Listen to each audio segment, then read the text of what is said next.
കർത്താവ് കേൾപ്പിച്ച വചനങ്ങൾക്കായിട്ട് ഞാൻ കർത്താവിനെ സ്തുതിക്കുന്നു. കർത്തർമേശയുടെ മുമ്പാകെ, കർത്താവിൻ്റെ മുമ്പാകെ നമ്മെ തന്നെ ശോധന ചെയ്യുന്ന ഒരു പ്രക്രിയ. നമ്മളുടെ ജീവിതത്തെ ഒന്ന് തിരിഞ്ഞു നോക്കി നാം എത്രമാത്രം ആത്മീയമായിട്ട് വളർന്നിട്ടുണ്ട്. നമ്മളുടെ അറിവെല്ലാം വർദ്ധിച്ചുകൊണ്ട് വരുന്നു. നമ്മൾ പല മീറ്റിങ്ങുകൾ അറ്റൻഡ് ചെയ്യുന്നു, പല വചനങ്ങൾ കേൾക്കുന്നു, പല പ്രസംഗങ്ങൾ കേൾക്കുന്നു. നമുക്ക് കാര്യങ്ങളെല്ലാം കൂടുതൽ അറിയാം. എന്നാൽ യേശുവിൻ്റെ സ്വഭാവത്തിലേക്ക് ഞാൻ എത്രമാത്രം വളർന്നിട്ടുണ്ട്? ഞാൻ അധികമായിട്ട് യേശുവിനെ പോലെ ആയിട്ടുണ്ടോ?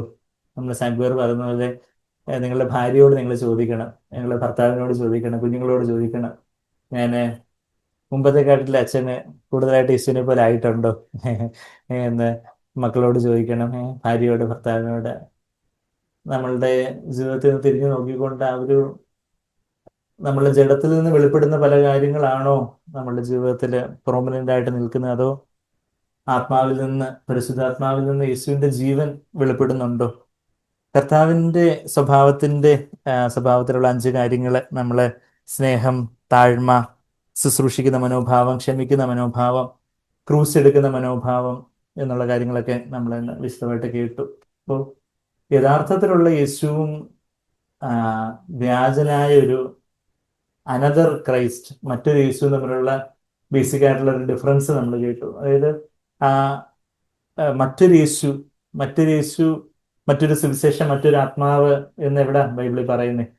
2 കൊരിന്ത്യർ 11-4 വാക്യത്തിൽ അത് പറയുന്നു. ഞാൻ പെട്ടെന്ന് ആ വാക്യത്തിലേക്ക് ഒന്ന് പോവുകയാണെങ്കിൽ, അവിടെ 3 കാര്യങ്ങൾ അതിൻ്റെ ഒരു വ്യാജ പതിപ്പുകൾ, കൗണ്ടർ ഫീറ്റ് അല്ലെങ്കിൽ വ്യാജ നാണയങ്ങൾ ഉള്ളതായിട്ട് നമ്മളവിടെ കാണുന്നുണ്ട്. 2 കൊരിന്ത്യർ 11 അധ്യായത്തിൽ അതിൻ്റെ 2-3 വാക്യങ്ങളൊക്കെ നമുക്ക് വളരെ പരിചിതമായിട്ടുള്ള വാക്യങ്ങളാണ്. ക്രിസ്തുവിനോടുള്ള നിർമ്മലത, ഏകാഗ്രത. നമ്മൾ ആദ്യം മണവാട്ടിയുടെ കാര്യമൊക്കെ കേട്ടു. മണവാളൻ മണവാട്ടിയെ ചേർപ്പാനായിട്ട് വരുന്നു. ആ കർത്താവിനോടുള്ള നിർമ്മലതയും ഏകാഗ്രതയായിട്ടുള്ള ആ ഭക്തി, യേശുവിനോടുള്ള ആ ഒരു ആദ്യ സ്നേഹം, അതിൽ നിന്ന് നമ്മൾ വിട്ട് വഷളായി പോയാൽ നമ്മൾ എങ്ങോട്ടാ പോകുന്നതെന്ന അതിൻ്റെ ആ 4-ാമത്തെ വാക്യത്തിൽ നമ്മൾ വായിക്കുന്നത്. അവിടെ ആ 2-3 വാക്യങ്ങളിൽ ഏകപുരുഷന് നിർമ്മല കന്യകയായിട്ട് വിവാഹ വാഗ്ദത്തം ചെയ്തിരിക്കുന്നു, വിവാഹ നിശ്ചയം ചെയ്തിരിക്കുന്നു. എന്നാൽ പൗലോസ് അപ്പോസ്തലന്റെ ആ ഒരു ആരോഗ്യകരമായ ഭയം തന്നെ, ആത്മീയ മക്കളായ കൊരിന്ത്യർ വിശ്വാസികളെ കുറിച്ച്, നമ്മളെക്കുറിച്ചുള്ള ദൈവാത്മാവിന്റെ ഭയം, നമ്മൾ കർത്താവിനോടുള്ള ഒരു നിർമ്മലത, ഏകാഗ്രതയൊക്കെ ഇങ്ങ് വിട്ട് വഷളായി നമ്മളങ്ങ് വലിയ ലോകക്കാരായി, വലിയ മദ്യപന്മാരായി, വലിയ ദൂർത്താളികളായി, വലിയ വഴക്കാളികളായിട്ട് എന്തോ പോവുമോ? അത് ചിലപ്പോൾ അത്രയൊന്നും നമ്മൾ പോകുന്നില്ലായിരിക്കും. ഇന്ന് അതൊക്കെ വിട്ട് വഷളായാൽ നമ്മൾ വഞ്ചിക്കപ്പെടും. നമ്മൾ എങ്ങോട്ടാ നമ്മളുടെ ശ്രദ്ധ പോകുന്നതെന്ന് വെച്ചാൽ, മറ്റൊരു യേശുവും, യഥാർത്ഥത്തിലുള്ള യേശുവും നമുക്ക് തിരിച്ചറിയാൻ പറ്റാതെ പോകും. എന്താ വെച്ചാൽ, ഇന്ന് ക്രിസ്തീയ ലോകത്ത് യഥാർത്ഥത്തിലുള്ള ഒരു യേശു ഉണ്ട്. എന്നാൽ യേശുവിൻ്റെ അതേ വേഷഭൂഷാദികളോടെ ആ കർത്താവിൻ്റെ ക്ഷമയും സ്നേഹവും താഴ്മയും മനസ്സിലും ക്ഷമയും അങ്ങനെയൊക്കെയുള്ള കാര്യങ്ങൾ, ശുശ്രൂഷിക്കുന്ന മനോഭാവവും സഹായിക്കുന്ന മനോഭാവവും ഒക്കെ പറഞ്ഞുകൊണ്ടുള്ള ആ ഒരു യേശു ഉണ്ട്. എന്നാൽ യഥാർത്ഥത്തിലുള്ള ഒരു സ്വയജീവന്റെ മരണം, ഒരു ക്രൂശ് ഇല്ലാത്തൊരു യേശു. ക്രൂശ് എന്ന് പറയുമ്പോൾ ആ ഒരു സ്വയജീവന്റെ മരണം, സ്വന്തം ഇഷ്ടത്തിന്റെ ഒരു മരണം, അതില്ലാത്തൊരു യേശുവിനെ യഥാർത്ഥ യേശുവായിട്ട് നമ്മൾ തെറ്റിദ്ധരിച്ചു പോകാനൊരു സാധ്യതയുണ്ട്. മറ്റൊരു യേശുവിനെ, ഒരുത്തൻ വന്ന് ഞങ്ങൾ പ്രസംഗിക്കാതെ മറ്റൊരു യേശുവിനെ പ്രസംഗിക്കുകയോ നിങ്ങൾക്ക് ലഭിക്കാത്ത വേറൊരു ആത്മാവ്, യഥാർത്ഥത്തിലുള്ള പരിശുദ്ധാത്മാവ്, നമ്മളുടെ ആ സ്വന്തം ഇഷ്ടത്തെ നാം ദൈവമുമ്പാകെ കീഴടക്കി കൊടുക്കുമ്പോഴാണ് ദൈവാത്മാവിന് നമ്മളുടെ ആത്മാവിലേക്ക് വരുവാൻ സാധിക്കുന്നത്. നമ്മളുടെ ആ ജഡമാകുന്ന തിരശ്ശീലയിൽ എത്രമാത്രം ഒരു ചീന്തൽ വരുന്നോ, അതിനനുസരിച്ച് പരിശുദ്ധാത്മാവിന് നമ്മളുടെ ഉള്ളത്തിലേക്ക്, യഥാർത്ഥത്തിലുള്ള പരിശുദ്ധാത്മാവിന് നമ്മളുടെ ഉള്ളത്തിലേക്ക് ഒഴുകുവാൻ സാധിക്കുകയുള്ളൂ.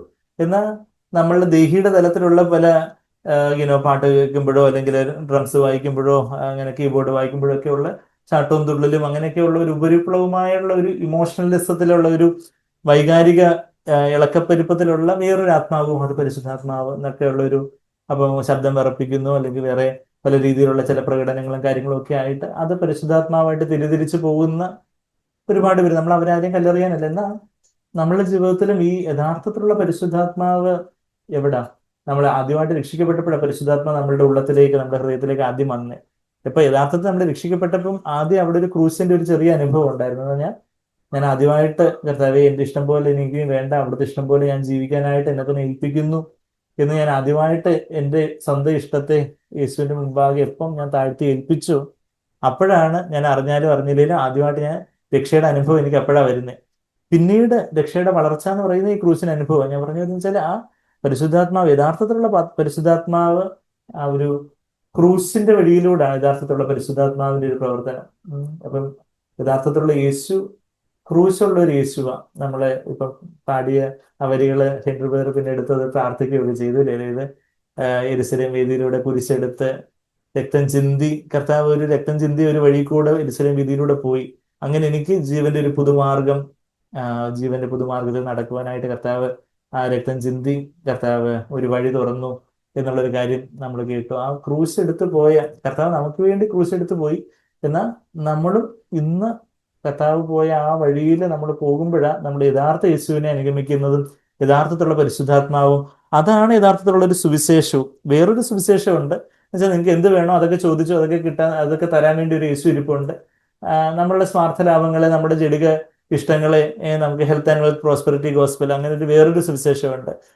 ഒരു മനുഷ്യൻ കേന്ദ്രമായിട്ടുള്ള ദൈവത്തെ ഒരു പണിയാളായിട്ട് അല്ലെങ്കിൽ ദൈവത്തെ ഒരു വിലക്കാരനായിട്ട് നമ്മൾ എന്ത് ചോദിച്ചാലും തരാൻ വേണ്ടിയിരിക്കുന്ന ഒരാളായിട്ട് ഒരു ATM മെഷീനെ മാതിരിയുള്ള ഒരു ദൈവമുണ്ട്. പിന്നെ യഥാർത്ഥത്തിലുള്ള സുവിശേഷം എന്ന് പറഞ്ഞാൽ എന്താ? അവിടെ നാം ദൈവത്തിൻ്റെതായി തീരുന്നു, ദൈവത്തിന്റെ ഒരു സ്നേഹത്തിന്റെ അടിമയായി തീരുന്നു, born slave of his love ആയി തീർന്നു, കർത്താവിന്റെ ഇഷ്ടം ചെയ്യാനുള്ള ആ ഒരു യഥാർത്ഥത്തിലുള്ള ഒരു സ്വാതന്ത്ര്യത്തിലേക്ക് വരുന്ന ഒരു യഥാർത്ഥത്തിലുള്ള പാപത്തിൽ നിന്ന് സ്വാതന്ത്ര്യത്തിലേക്ക് വരുന്ന ഒരു യഥാർത്ഥ സുവിശേഷമുണ്ട്. അപ്പം ആ ക്രൂശാണ് അതിനെല്ലാം വ്യത്യസ്തമാക്കി തീർക്കുന്നത്. യെരമ്യാവിന്റെ പുസ്തകത്തിൽ ഒരു വാക്യം, അതായത് അത് പഴയ നിയമത്തിൽ അവര് വാളെടുക്കുന്നത് ആക്ഷരികമായിട്ടുള്ള വാളെടുത്ത് ശത്രുക്കളെയൊക്കെ നിഗ്രഹിക്കുന്ന കാര്യമായിരുന്നെങ്കിൽ യെരമ്യാവ് 48 അധ്യായത്തിന് 10 വാക്യം നമ്മൾ ഇതിനു മുമ്പ് കണ്ടിട്ടുണ്ട്. അവിടെ വാളെടുക്കാത്തവൻ ശപിക്കപ്പെട്ടവൻ എന്നുള്ള കാര്യമാണ് പറയുന്നത്. യെരമ്യാവ് 48:10 യഹോവയുടെ പ്രവൃത്തി ഉദാസീനതയോടെ, യെരമ്യാവ് എന്റെ പുസ്തകം 48 അധ്യായത്തിന് 10 വാക്യത്തില് യഹോവയുടെ പ്രവൃത്തി ഉദാസീനതയോടെ ചെയ്യുന്നവൻ ശപിക്കപ്പെട്ടവൻ, രക്തം ചൊരിയാതെ വാൾ അടക്കി വെക്കുന്നവൻ ശപിക്കപ്പെട്ടവൻ. അതായത് അന്ന് ഇസ്രായേൽ മക്കൾക്ക് അവര് രക്തം ചൊരിയേണ്ടതായിട്ടുള്ള ചില കാര്യങ്ങളും അവരുടെ ആക്ഷരികമായിട്ടുള്ള ചില ശത്രുക്കളും കാര്യങ്ങളൊക്കെ ഉണ്ടായിരുന്നു. എന്നാൽ ഇന്ന് നമ്മളെവിടെ രക്തം ചൊരിയണ്ടേ? പരിശുദ്ധാത്മാവിന്റെ ജ്വാലയുള്ള ദൈവവചനമാകുന്ന ഒരു വാള് ദൈവം നമുക്ക് തന്നിട്ടുണ്ട്. അത് ആത്മാവിന്റെ വാളാണ് ദൈവവചനം എന്നൊക്കെ എഫേസ്യർ 6:16-17 വാക്യങ്ങളൊക്കെ നമുക്കറിയാം. എബ്രായർ 4:12 ഏത് വാളിനേക്കാട്ടിലും ഏത് ഇരുവായുത്തലുള്ള വാളിനേക്കാളും മൂർച്ചയുള്ളതാണ് ദൈവവചനം. ആ ഒരു വാള് നമുക്ക് തന്നിരിക്കുക. അപ്പൊ ഓരോ സമയത്തും എന്റേതായിട്ടുള്ള ഇപ്പൊ എനിക്ക് ഇഷ്ടമില്ലാത്ത രീതിയിൽ ഒരു പെരുമാറ്റം എൻ്റെ ഭാര്യയിൽ നിന്നോ ഭർത്താവിൽ നിന്നോ കുഞ്ഞുങ്ങളിൽ നിന്നോ സഹപ്രവർത്തകരിൽ നിന്നോ കൂട്ട സൗകര്യങ്ങളിൽ നിന്നോ ഒക്കെ വരുമ്പം അവിടെ കർത്താവ് എനിക്കൊരു വാള് തന്നിട്ടുണ്ട്. ആ വാളിന് ഞാൻ വാളടക്കി വെക്കാതെ ഞാൻ മറ്റേ രക്തം ചൊരിയുന്ന കാര്യമല്ല, എൻ്റെ സ്വയജീവന് രക്തം ചൊരിയുന്ന കാര്യം, എൻ്റെ ജഡത്തിന്റെ സ്വന്തം ഇഷ്ടത്തിന് രക്തം ചൊരിയുന്ന, അങ്ങനെ രക്തം ചൊരിയാതെ വാളടക്കി വെക്കുന്നവൻ ശപിക്കപ്പെട്ടവൻ. നമുക്ക് ദൈവത്തിന്റെ ഒരു ശാപമാണ്. അതായത് അവിടെ ഒരു രക്തച്ചൊരിച്ചിൽ ഉണ്ട്. അതായത് യേശു അങ്ങനെ ഈ ഭൂമിയിൽ നടന്നത്. ഇപ്പൊ കർത്താവിന്റെ സ്നേഹത്തെക്കുറിച്ചും താഴ്മയെക്കുറിച്ചും അനുസരണത്തെക്കുറിച്ചും ക്ഷമയെക്കുറിച്ചും എല്ലാം ശുശ്രൂഷിക്കുന്ന മനോഭാവത്തെക്കുറിച്ചും എല്ലാം നമ്മൾ കാണുമ്പോൾ കർത്താവ് പ്രാഥമികമായിട്ടും കർത്താവ് അവസാനം ചോര ഒലിച്ച യെരൂശലേം വീതിയിലൂടെ നടന്നതേ ഈ ലോകം കണ്ടുള്ളൂ. എന്നാൽ യഥാർത്ഥത്തിൽ നമ്മളുടെ കണ്ണുകൾ തുറക്കപ്പെടേണ്ടത് എപ്പോഴാ? എങ്ങനെ? കർത്താവിന്റെ ജീവിതത്തിൽ ഉടനീളം ഒരു രക്തച്ചൊരിച്ചിലിന്റെ ഒരു പാതയിലൂടെ കർത്താവ് പോയത്. കർത്താവ് ഒരിക്കലും ആ വാൾ അടക്കി വെക്കാതെ പിതാവിന്റെ വചനമാകുന്ന വാള് തന്റെ ജഡമാകുന്ന തിരശ്ശീലയെ എപ്പോഴും ചിന്തിക്കൊണ്ടേയിരിക്കുവാനായിട്ട് എപ്പോഴും യാഗപീഠത്തിങ്കിൽ കെട്ടപ്പെട്ടവനായ ഒരു കുഞ്ഞാട് യാഗപശുവിനെ അൾത്താരയോട് യാഗപീഠത്തോട് ചേർത്ത് കെട്ടുവിൻ എന്നെവിടാ നമ്മളെ സങ്കീർത്തനം 118 വായിക്കുന്നുണ്ടല്ലോ. 118 സങ്കീർത്തനത്തില് ആ ഒരു നമ്മളാകുന്ന യാഗമൃഗം, നമ്മുടെ സ്വന്തം ഇഷ്ടമാകുന്ന ഒരു യാഗമൃഗമുണ്ട്. അതെപ്പോഴും ഉണ്ട്. ഞാൻ എന്നുള്ളൊരു ഭാവം, ഈഗോ, നമ്മുടെ ഒരു സെൽഫ്. 118 സങ്കീർത്തനത്തിന്റെ 27 വാക്യത്തിലെ യഹോവ തന്നെ ദൈവം, അവൻ നമുക്ക് പ്രകാശം തന്നിരിക്കുന്നു. ആ പ്രകാശത്തിൽ നമ്മൾ എന്താ ചെയ്യണ്ടേ? യാഗപീഠത്തിന്റെ കൊമ്പുകളോളം യാഗപശുവിനെ കയറുകൊണ്ട് കെട്ടുവിൻ. പരിശുദ്ധാത്മാവിന്റെ സ്നേഹച്ചരടുകളുണ്ട്, സ്നേഹക്കയറുകൊണ്ട് യാഗപശുവാകുന്ന എൻ്റെ സ്വന്തം ഇഷ്ടത്തെ, എൻ്റെ ആ ജഡത്തെ ഞാൻ യാഗപീഠത്തിലേക്ക് കെട്ടണം. അത് കർത്താവ് എപ്പോഴും അത് കർത്താവ് കെട്ടപ്പെട്ടവനായിട്ട് ഇപ്പൊ നമ്മള് ഈ കുഞ്ഞാട് അറുക്കാനായിട്ട് കെട്ടി വെച്ചേക്കുന്ന കൈയും കാലും ഒക്കെ ഇങ്ങനെ അതിന് 4 ലിംസ് ആണല്ലോ ഉള്ളത്. അപ്പൊ 4 കാലുകളും ഇങ്ങനെ കെട്ടി കുഞ്ഞാടിന്റെ പടമൊക്കെ ഇന്റർനെറ്റിൽ കണ്ടിട്ടുണ്ട് ഞാൻ. ചില നമ്മുടെ തമ്മിലായിട്ട് യൂട്യൂബ് തമ്മിലായിട്ട് അത് യൂസ് ചെയ്തിട്ടുണ്ട്. ആ കുഞ്ഞാടിന്റെ അവസ്ഥ പറഞ്ഞാൽ എന്താ, ഒരു കുഞ്ഞാടിന് രണ്ട് കൈ രണ്ട് കാലം എന്ന് പറഞ്ഞാൽ, അല്ലെങ്കിൽ നമുക്ക് നാല് കാലം നമ്മൾ പറയാം, 4 ലിംസ്, അതിനെ ഇങ്ങനെ ചേർത്ത് കെട്ടി അത് യാഗപീഠത്തിൽ വെക്കുന്നത് പോലെ നമ്മൾക്ക് അങ്ങനെ ഒരു മനോഭാവം, അത് തന്നെ ആയുധമായിട്ട് തിരിക്കാനാണ് പത്രോസ് പറഞ്ഞിരിക്കുന്നത്. ആ ഒരു കഷ്ടം സഹിക്കുവാനുള്ള ഒരു മനോഭാവം എന്ന് പറയുന്നത്, ജഡത്തിലെ കഷ്ടം സഹിക്കാനുള്ള മനോഭാവം ആയുധമായിട്ടെന്ന് പറയുമ്പോൾ, അവിടെ നമുക്ക് യഥാർത്ഥത്തിലുള്ള യേശുവിന്റെ സ്വരൂപത്തിലേക്ക് നമുക്ക് അനുഭവപ്പെടാൻ ഒക്കെ ഉള്ളൂ. നമുക്ക് യഥാർത്ഥത്തില് സ്നേഹിക്കണമെങ്കിൽ, യഥാർത്ഥത്തിൽ ക്ഷമിക്കണമെങ്കിൽ, യഥാർത്ഥത്തില് താഴ്മയോടെ സൗമ്യതയോടെ ആയിരിക്കണമെങ്കിൽ, യഥാർത്ഥത്തിൽ മറ്റുള്ളവരെ ശുശ്രൂഷിക്കുന്ന മനോഭാവം എന്ന് പറഞ്ഞാൽ, മറ്റുള്ളവർക്ക് വേണ്ടി എന്ത് ഏറ്റവും ചെറിയ ജോലിയോ, ഈവൻ നമ്മളെപ്പോഴും കേൾക്കുന്ന പോലെ കക്കൂസ് എഴുതാനുള്ള ഒരു വില്ലിങ്നെസ്സും, ആ ഒരു അതുപോലെ മറ്റുള്ളവർക്ക് വേണ്ടി ഏറ്റവും ചെറിയ കാര്യങ്ങളും ചെയ്തു കൊടുക്കാൻ തക്കവണ്ണം നമ്മളെന്തോ വലിയ ആളായി എന്നുള്ളൊരു ഭാവം ഇല്ലാതെ സ്വാഭാവികമായിട്ട് യേശുവിനെ പോലെ മറ്റുള്ളവർക്ക് ശുശ്രൂഷ ചെയ്യുന്ന ഒരു മനോഭാവം എല്ലാം നമുക്ക് വേണമെങ്കിൽ, നമുക്ക് ഇതൊക്കെ പുറമേ വേണമെങ്കിൽ, ഞാൻ ഇനി ശുശ്രൂഷ ചെയ്യണം, എന്നെ സഹായിക്കണം, ഇതൊക്കെ എന്തൊക്കെയൊക്കെ അത് ഞാനിപ്പം അത് ചെയ്യാൻ വേണ്ടി നമുക്ക് എന്തെങ്കിലുമൊക്കെ കുറച്ച് കാര്യങ്ങൾ ചെയ്തു വെക്കാം. പക്ഷേ അത് പരിശുദ്ധാത്മാവിൽ നിന്ന് അത് പൊന്ന് വെള്ളി വിലയേറിയ കലികളായിട്ട് നിത്യമായിട്ട് വിലയുള്ള കാര്യങ്ങളായിട്ട് ആയി തീരണമെങ്കിൽ, ഇവിടെ യാഗപശുവിനെ യാഗപീഠത്തെങ്കിൽ കെട്ടിവെക്കേണ്ടതായിട്ടുണ്ട്. അതിനായിട്ട് കെട്ടപ്പെടാനായിട്ട് പരിശുദ്ധാത്മാവിന്റെ കയറുകൾ അത് ഒരുങ്ങി നിൽപ്പുണ്ട്. നമ്മളങ്ങ് പിതാവ് യാഗപീഠത്തെങ്കിലേക്ക് പരിശുദ്ധാത്മാവിന്റെ ചരട് കൊണ്ട് നമ്മളെ കെട്ടുവാനായിട്ട് പിതാവ് വെമ്പി നിൽപ്പുണ്ട്. യേശു കർത്താവ് ഭൂമിയിലായിരുന്നപ്പോൾ കർത്താവ് ഇപ്പോഴും കെട്ടപ്പെടാനായിട്ട് പിതാവിന്റെ കരങ്ങളിലേക്ക് ഏൽപ്പിച്ചു കൊടുത്തു, പരിശുദ്ധാത്മാവിന്റെ കയറുകൊണ്ട്, പരിശുദ്ധാത്മാവിന്റെ സ്നേഹചരട് കൊണ്ട്. എന്നാൽ നമ്മൾ ഇന്ന് കർത്താവ് യെരുശലേം വീതിയിൽ മാത്രമല്ല, നസ്രയത്തിന്റെ വീതികളിലും കർത്താവ് ജനിച്ച് വളർന്ന് വന്ന് കർത്താവ് നസ്രയത്തിലും പിന്നെ ശുശ്രൂഷ കഫർനഹൂമിൽ നിന്ന് ശുശ്രൂഷ ചെയ്യാൻ ആരംഭിച്ച്, കഫർനഹൂമില് ഹെഡ്ക്വാർട്ടേഴ്സ് ആയിട്ട് ഇരുന്ന കർത്താവ് ശുശ്രൂഷ ചെയ്തതും കാനായിലും കർത്താവ് ബത്സേദയിലും ബാക്കി പലയിടങ്ങളിലും എല്ലാം, അവിടെ എല്ലാം ഒരു ചോരപ്പാടുള്ള ഒരു അവിടെ അദൃശ്യമായ ഒരു സ്വയജീവന്റെ രക്തം, രക്തം ചൊരിയാതെ. ഇപ്പൊ ഈ രക്തത്തിൽ എന്താ ഉള്ളതെന്ന് ചോദിച്ചാൽ, രക്തത്തിലാണ് പ്രാണനുള്ളത്. നമ്മളെ ലേവ്യ പുസ്തകം 17:11 അത് വായിക്കുന്നുണ്ട്. ലേവ്യ പുസ്തകം 17:11 എന്താ നമ്മൾ വായിക്കുന്നത്? രക്തത്തിലാണ് പ്രാണനുള്ളതെന്ന് വായിക്കുന്നുണ്ട്. ജീവനുള്ളതെന്നുള്ളത് കുറച്ചുകൂടെ കറക്റ്റായിട്ടുള്ള പരിഭാഷ, അത് പ്രാണനുള്ളത്, അതായത് നമ്മുടെ സ്വയജീവൻ ഇതിനെ കുറിക്കുന്നൊരു നഫഷ് എന്ന് പറയുന്നൊരു എബ്രായ പദം അവിടെ ഉപയോഗിച്ചിരിക്കുന്നത്. ലേവ്യ പുസ്തകം 17:11 മാംസത്തിന്റെ ജീവൻ രക്തത്തിലല്ലോ ഇരിക്കുന്നത്. മാംസത്തിന്റെ ജീവൻ എന്നുള്ളതിനെക്കാട്ടിൽ കുറച്ചുകൂടെ ലൈഫ്, നഫഷ് എന്നുള്ള വാക്കിന് സോൾ എന്നും ദേഹി എന്നും പ്രാണൻ എന്നൊക്കെ ട്രാൻസ്ലേറ്റ് ചെയ്യാവുന്ന പദമാണ്. അപ്പൊ ജീവൻ എന്നുള്ളതിനെക്കാട്ടി കുറച്ചുകൂടെ കറക്റ്റ് പരിഭാഷ എന്താ, മാംസത്തിന്റെ പ്രാണൻ രക്തത്തിലല്ലോ ഇരിക്കുന്നത്. യാഗപീഠത്തിന്മേൽ നിങ്ങൾക്ക് വേണ്ടി പ്രായശ്ചിത്തം കഴിക്കുവാൻ ഞാൻ അത് നിങ്ങൾക്ക് തന്നിരിക്കുന്നു. രക്തമല്ലോ ജീവൻ മൂലമായി പ്രായശ്ചിത്തമാകുന്നത്. രക്തം നമ്മളുടെ സ്വന്തം രക്തം, സ്വയജീവനെ കുറിക്കുന്ന ഒരു കാര്യം. അപ്പൊ യേശു കർത്താവ് രക്തം ചിന്തി, അവസാനത്തുള്ള രക്തം ചിന്തി എന്ന് പറയുമ്പോൾ യഥാർത്ഥത്തിൽ കർത്താവിന്റെ ജീവിതത്തിൽ ഉടനീളം സ്വന്തം ഇഷ്ടമാകുന്ന സ്വയജീവന്റെ രക്തം.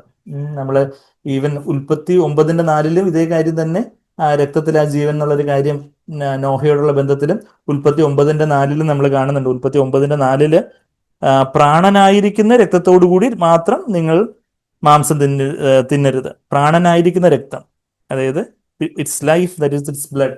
ഈ രക്തം ചൊരിയാതെ വാടടക്കി പിടിക്കുന്നവൻ ശപിക്കപ്പെട്ടവൻ. നമ്മൾ യെരമ്യാവ് 48:10 വായിച്ചപ്പം രക്തം എന്ന് പറഞ്ഞാൽ എന്താ? ഈ പ്രാണൻ എന്ന് പറഞ്ഞാൽ നമ്മുടെ സ്വന്തം ജീവൻ. നമ്മുടെ പഴയ നിയമത്തിൽ അവർക്ക് ആ വെളിച്ചമില്ലായിരുന്നു അന്ന്. എന്നാൽ പുതിയ നിയമത്തിന്റെ വെളിച്ചത്തിൽ നമ്മളിപ്പോഴും സ്നേഹത്തെക്കുറിച്ച് വായിച്ചപ്പോഴും ഒക്കെ 1 യോഹന്നാൻ 3:16 ഇപ്പം അതിലെടുത്ത് വായിച്ചു.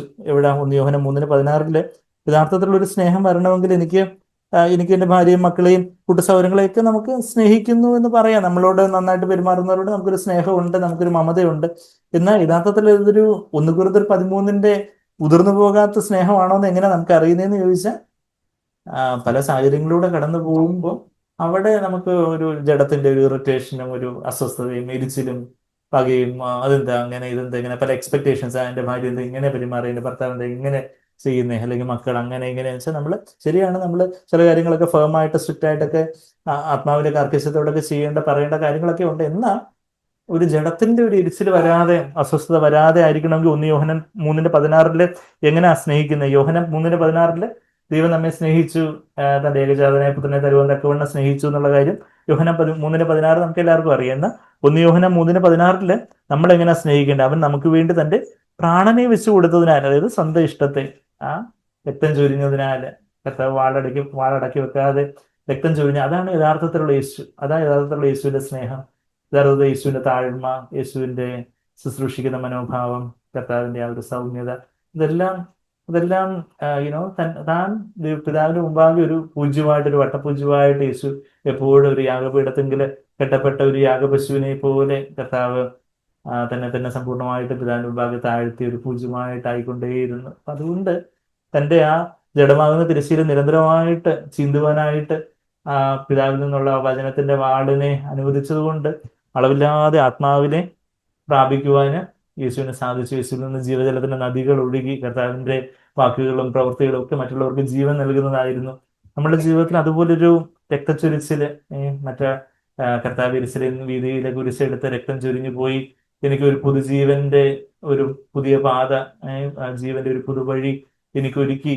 ആ പുതുജീവന്റെ വഴി യെരൂശലേം വീതിയിൽ മാത്രമല്ല, നസ്രത്തിന്റെയും ബത്സേദയിലെയും കഫർനഹൂമിലെയും എല്ലാം അവിടെ ആ ഗലീലെ കടലിനരികെ ഒക്കെ ഉള്ള കർത്താവിന്റെ ഒരു രക്തച്ചൊരിച്ചിലിന്റെ ഒരു പാത നമുക്ക് ഇന്ന് കാണാൻ കഴിയുന്നുണ്ട്. അവിടെ കർത്താവ് പോയ ആ വഴിയിൽ കർത്താവ് എങ്ങനെ സ്നേഹിച്ചേ, അതാ നമ്മള് അവൻ നമുക്ക് വേണ്ടി 1 യോഹന്നാൻ 3:16 അവൻ നമുക്ക് വേണ്ടി തന്നെ പ്രാണനെ വെച്ചു കൊടുത്തതിനാല് സ്നേഹം എന്തെന്ന് അറിഞ്ഞിരിക്കുന്നു, നാമും സഹോദരന്മാർക്ക് വേണ്ടി പ്രാണനെ വെച്ച് കൊടുക്കേണ്ടതാകുന്നു, നമ്മുടെ സ്വന്തം ഇഷ്ടത്തെ. അപ്പം അതിന്റെ തൊട്ടടുത്ത് ലോകത്തിന്റെ വസ്തുക്കൾ ഉള്ളപ്പം സഹോദരനെ കണ്ടിട്ട് അപ്പൊ അതൊരു ലോകക്കാരും പരസ്പരം സ്നേഹിക്കുകയും സഹകരിക്കുകയും ഇതൊക്കെ ചെയ്യുന്നതാണ്. പക്ഷെ നമ്മൾ അവിടെ നമ്മളുടെ ഒരു സ്വയത്തിൽ നിന്നല്ല, മറിച്ച് കർത്താവിന്റെ പ്രേരണയോട് കർത്താവിനോടുള്ള സ്നേഹത്തിൽ വേറെ ആരും അറിയാൻ വേണ്ടിയല്ല. നമ്മള് കർത്താവിന്റെ സ്നേഹത്തിൽ ചെയ്യുമ്പോൾ വലം കൈ കൊണ്ട് ചെയ്യുന്നത് ഇടം കൈ അറിയാതെ കർത്താവിന്റെ നാമമുഹൂർത്തത്തിനായിട്ട് സന്തോഷത്തോടെ അല്ലെങ്കിൽ എല്ലാവരും ചെയ്തു അല്ലെങ്കിൽ ഞാനും ചെയ്തില്ലെങ്കിൽ ഞാൻ പറഞ്ഞില്ലെങ്കിൽ അങ്ങനെയല്ല, മറിച്ച്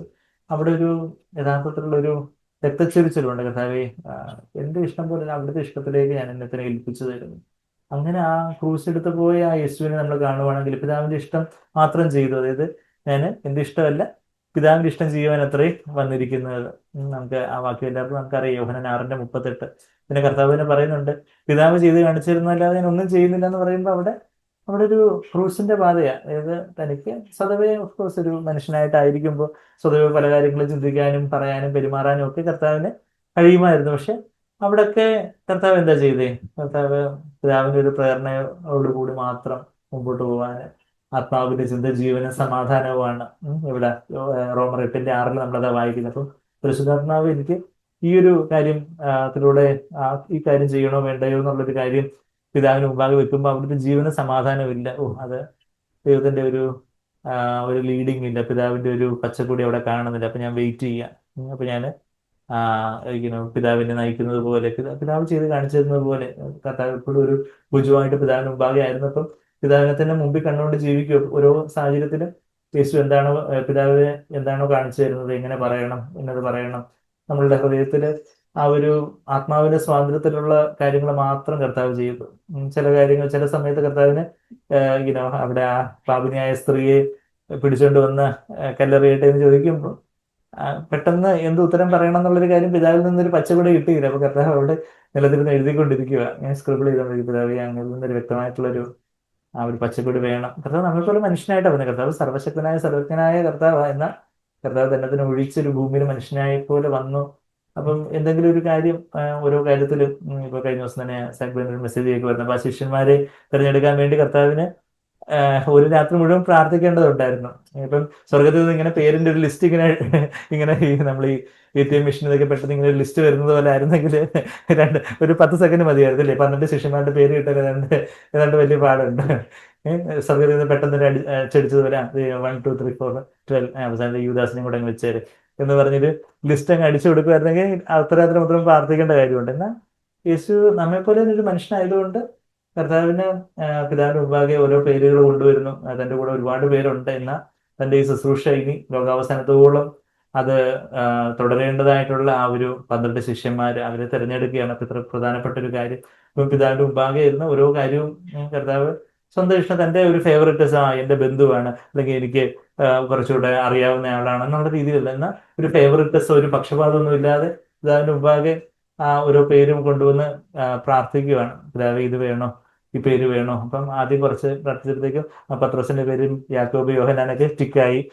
ഇനിയും ആൾക്കാരുണ്ട്, 12 പേരെ.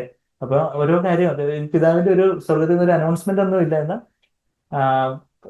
അവിടെ പിതാവിന്റെ ഹിതത്തിനായിട്ട് കാത്തിരിക്കുന്ന വെച്ചാൽ അവിടെ ഞാൻ പറഞ്ഞതെന്ന് വെച്ചാൽ ആ ക്രൂശ് എടുത്ത് പോയ ഒരു കർത്താവ് ഓരോ കാര്യത്തിലും സ്വന്തം ഇഷ്ടം ചെയ്യാതെ പിതാവിന്റെ ഇഷ്ടത്തിനായിട്ട് തന്നെ തന്നെ ഏൽപ്പിച്ചൊരു കർത്താവ്. ആ കർത്താവിൽ നിന്ന് സ്നേഹം, ആ ക്രൂശ് എടുക്കുമ്പോൾ ക്രൂശിലൂടെ പരിശുദ്ധാത്മാവിന്റെ നിറവുണ്ട്. ആ പരിശുദ്ധാത്മാവിന്റെ ഫലമായിട്ട് എന്ത് നിറഞ്ഞൊഴുകും?